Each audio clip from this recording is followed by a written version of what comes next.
আসাদ সরকারের পতনে তুরস্কের দিকে অভিযোগের আঙুল খামেনির। ইরানের সর্বোচ্চ নেতা আয়াতুল্লাহ আলী খামেনি সিরিয়ায় আসাদ সরকারের পতনে যুক্তরাষ্ট্র ও ইসরায়েলকে দায়ী করেছেন। একই সঙ্গে প্রতিবেশী দেশ তুরস্কের দিকেও অভিযোগের আঙুল তুলেছেন তিনি।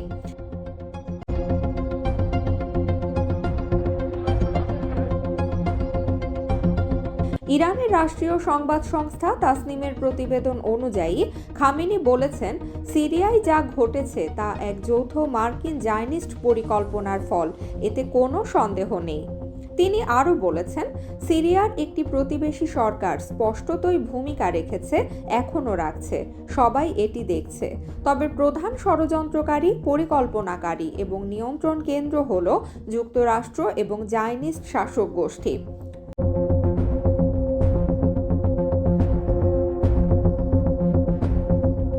খামেনি জানিয়েছেন, আমাদের কাছে এমন প্রমাণ রয়েছে যা এই বিষয়ে কোনো সন্দেহের অবকাশ রাখে না। আসাদের সরকারের পতনের পর ইরান একাধিকবার যুক্তরাষ্ট্র ও ইসরায়েলের ভূমিকা নিয়ে উদ্বেগ প্রকাশ করেছে। খামেনির সর্বশেষ মন্তব্যের বিষয়টি আরও স্পষ্ট হল। সিরিয়ার দীর্ঘদিনের মিত্র ইরান এই রাজনৈতিক সংকটকে মধ্যপ্রাচ্যে স্থিতিশীলতার জন্য বড় ধরনের হুমকি বলে অভিহিত করেছে। এদিকে রাশিয়া জানিয়েছে, বাশার আল আসাদকে তারাই সর্বোচ্চ নিরাপত্তা দিয়ে দামেস্কো থেকে সরিয়ে নিয়ে এসেছে।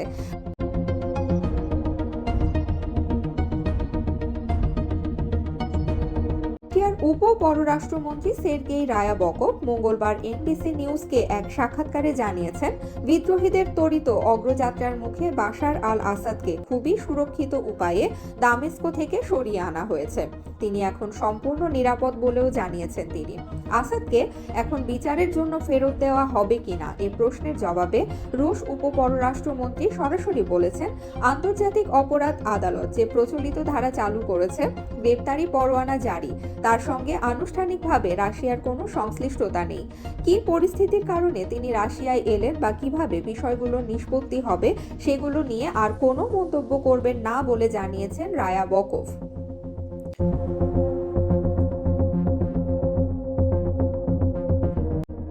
সিরিয়ায় রোববার ৮ ডিসেম্বর বাশার আল আসাদের সরকারের পতন ঘটে।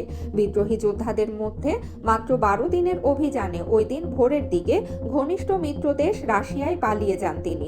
এর মধ্য দিয়ে সিরিয়ায় বাশার আল আসাদের ২৪ বছরের শাসনের অবসান ঘটে। তার বাবা হাফিজ আল আসাদ ও ছেলে বাশার আল আসাদ মিলে টানা ৫৩ বছর সিরিয়া শাসন করেছেন।